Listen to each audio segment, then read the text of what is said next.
يا راغبا في كل علم نافع. ينمو العلم ويتقدم بتقنياته ومجالاته، ومعه نطور أدواتنا في تقديم العلم الشرعي. أكاديمية زاد أكاديمية ينبوعها صاف ليروي غلة الظمآن. وتعلم الفقه الميسر عاملا بالشرع دون تعصب لفلان. بشرى لنا زاد أكاديمية للعلم كالأزهار في البستان. بسم الله والحمد لله والصلاة والسلام على رسول الله وآله وصحبه ومن اهتدى بهداه. أما بعد. There is a chapter in the books of Fiqh or jurisprudence that deals with foods. And this is a wide chapter because al-at'imah is the plural of ta'am, and it includes whatever we consume: foods, vegetables, meat, drinks.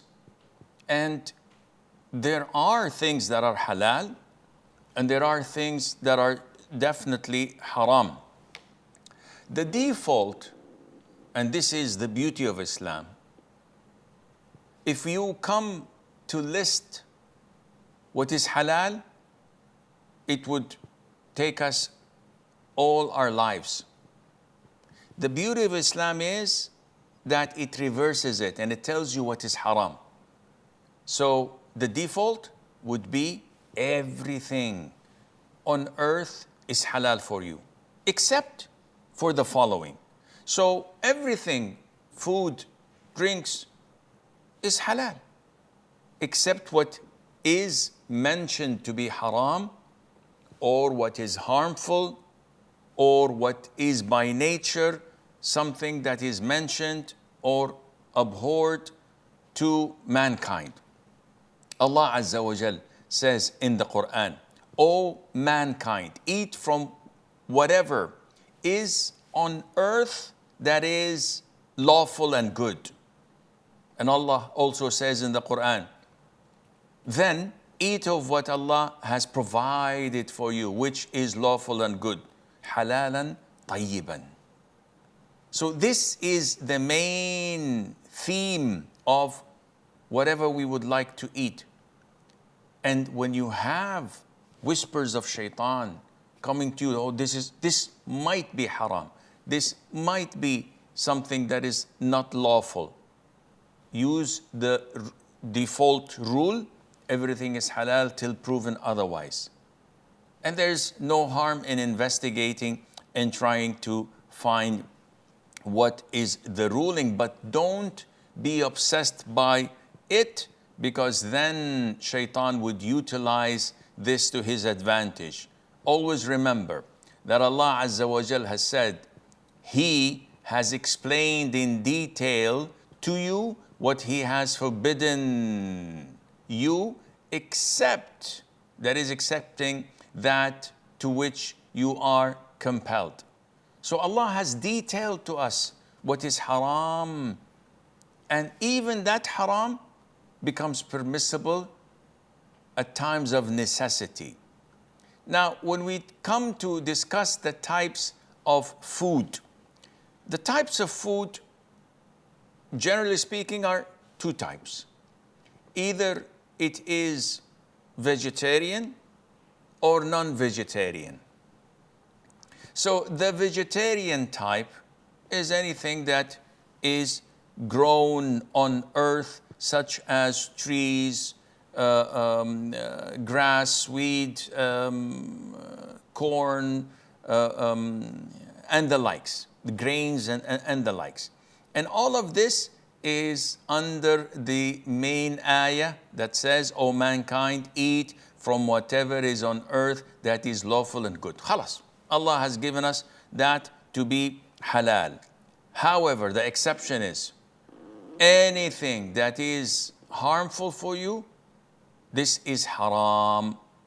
Why? You just said that everything is halal by default. Yes, but Allah says in the Quran, and do not throw yourselves with your own hands into destruction. Meaning, don't kill yourselves. So if someone sees a poisonous plant, and he knows that if he eats from this, he's going to die, or he's going to fall sick, and he intentionally eats it, that's prohibited. Because this is going to kill you. Also, anything that impacts your sanity would be considered to be haram. Anything that hampers your decision making would intoxicate you. So we grow grapes, and grapes is halal for us to eat. But if we turn it into wine and it intoxicates us, this becomes haram. You can't use the rule of default that everything is halal that is grown on earth. No. If you smoke weed or hash or marijuana or the likes, and you say it's grown on earth, like one of them sinful people would joke about it, and they said, hashish or hash, if it's haram, we're burning it. And if it's halal, we're smoking it. A'udhu billah. This is haram. The Prophet said clearly, sallallahu alaihi wasallam, every intoxicant is khamr, and every intoxicant is haram. Khamr is whatever that covers your sanity and decision making and hampers it. So this is the first part, vegetarian food. Non-vegetarian food is divided into two types. Either it is creatures that live on water and depends in living in water. It cannot live without it, which also includes the amphibians, because they can live sometime on land and sometimes on water, but they cannot live entirely on land. So these, what is known as sea creatures, such as living in seas, oceans, lakes, rivers, it is halal, generally speaking, because Allah Azza wa Jal said about, when He mentioned subhanahu wa ta'ala salt water and sweet water, like rivers and lakes, then Allah said, and from each you eat tender meat. And Allah is also mentioning in the Quran that it is lawful to you is game from the sea and its food as provisions for you. So Allah Azza wa Jal made this halal for us to consume.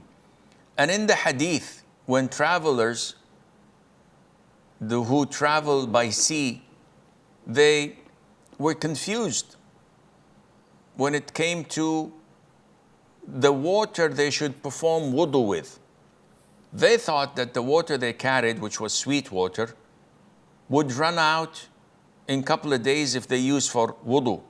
And they had to travel for days in sea. So they asked the Prophet what to do, not knowing that they can perform wudu with seawater. So the Prophet said, alayhi salatu wasalam, its water is a means of purification.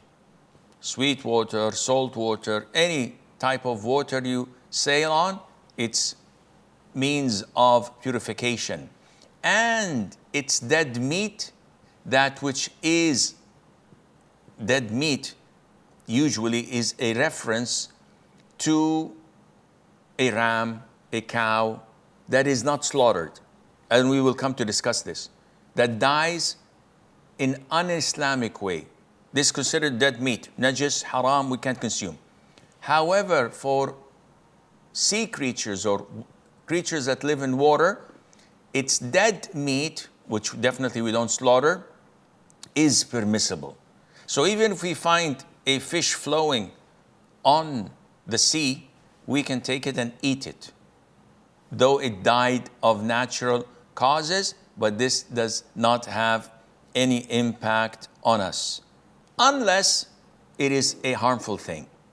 Unless this sea creature or this dead fish that was flowing, I know if I eat it, I'm gonna suffer or get poisoned or die because of that, then it becomes haram. But the default, it is halal. The second type of such animals are the land animals. And according to the verses that we've read earlier, it is halal because it's lawful and good. Now, there are certain animals that we are not permitted to eat for different reasons. And alhamdulillah, Quran and the Sunnah had told us what not to eat. So firstly, pig. So swine meat, the flesh of pig, is totally prohibited. Allah states in the Quran, prohibited to you are dead animals, blood, and the flesh of swine. And this was repeated a lot in the Quran. So we know that eating pork flesh or swine flesh, ham, is out of the question for Muslims. Likewise, the meat of domestic donkeys, normal donkeys. I'm not talking about wild donkeys. Zebras are fine to eat.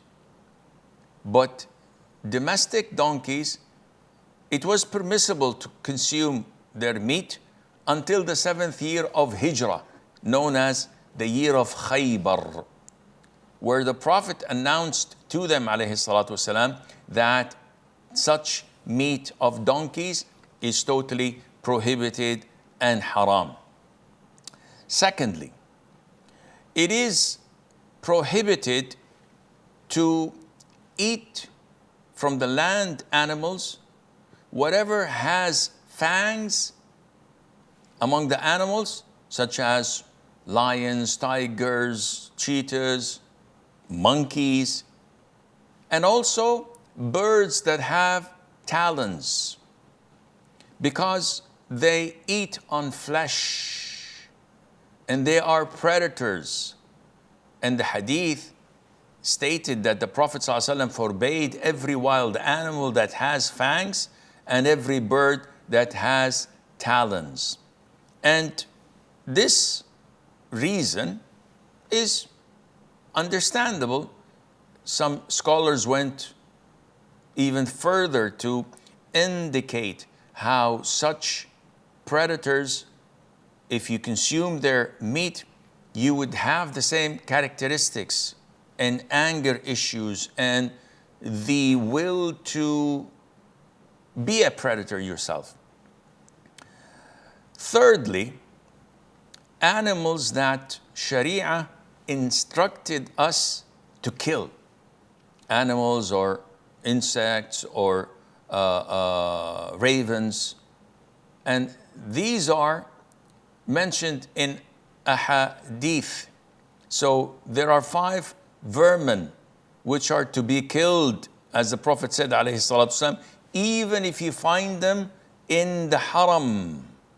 Imagine the sanctuary of the masjid in Mecca, the haram, which is prohibited to even frighten the pigeons and the game. It's not permissible to hunt or to kill a game. There, in that most sacred place, these vermins that are bad, aggressive, harmful, the Prophet ordered us to kill them. And he mentioned among them the mouse, the scorpion, the kites. It's a bird that looks like a hawk, the crows, and the vicious dogs with rabies. So this is something that Sharia ordered us to kill. And whatever the Sharia ordered us to kill, it becomes haram for us to consume. Also is included are snakes, because we are ordered to kill snakes as well, all types of snakes. And it is haram either because it's poisonous, and if you consume it, you might die because of its poison, or because it feeds on insects, on bad things that are harmful for us. Among the things that the Sharia told us not to consume are things that we are ordered not to kill. So there are certain things that we're not permitted to kill. Hence, we're then ordered not to consume, because if you can't kill it, this means that you cannot eat it. How are you going to eat it without killing it?